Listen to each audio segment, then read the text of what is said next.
Okay, so this is going to be a very sort of short and sweet video just introducing direct products. You can see a preview here.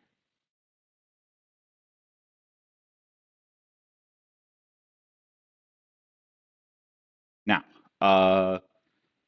over here you can see me developing kind of the example of Zmod 2 cross Zmod 2. Should be fairly straightforward to see it here. Over here, I'll sort of discuss this in a slightly different way just to give a little variety. Really, I'll just jump kind of right into more abstract setting. So if G asterisk and H star are groups, we could define a group on the Cartesian product of their underlying sets. So you take the set G, the set H, form the Cartesian product, and we will define a group on that set. Recall that G cross H is the set of pairs with left coordinate in G and right coordinate in H, so it is the set of all these pairs. Now, the challenge is to define the operation that we will be using on G cross H. We will write it with this sort of circ symbol, but keep in mind that this is just a symbol and does not mean composition here. We will define circ by the equation for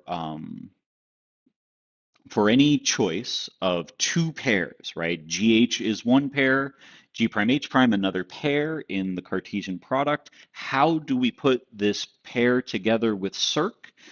Well, we combine G and G prime together with asterisk, and we combine H and H prime together with star. Obviously, that's well defined because asterisk is an operation on G and star is an operation on H.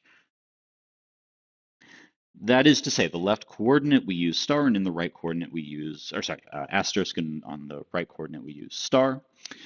We should prove that this is always a group. So that's what we do now. If GH and G prime H are some two pairs in the Cartesian product, then the asterisk is in G and the star is in H. And therefore, when we perform circ and we get this pair of the asterisk and star, that, right, because this is in G and this is in H, then therefore that's a pair in G cross H, and that demonstrates closure. Associativity inherits from the associativity of each group in a way that is similar to how we just saw closure inherit.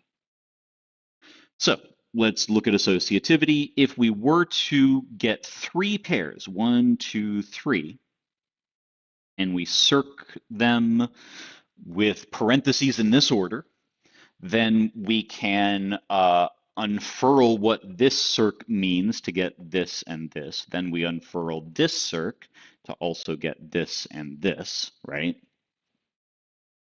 Now, here individually, we can shift the parens due to the associativity of asterisk. Here, shift the parens due to the associativity of star, and then sort of export this all back out in the language of circ, and we're done. The identity element of this product group is going to be the pair of identity elements, right? The identity coming from G, which I'm denoting G, 1 sub G, and the identity coming from H, which I'm denoting 1 sub H. Okay. It's a fact we borrow from set theory that the cardinality of a Cartesian product is always equal to the product of cardinalities for finite cardinalities.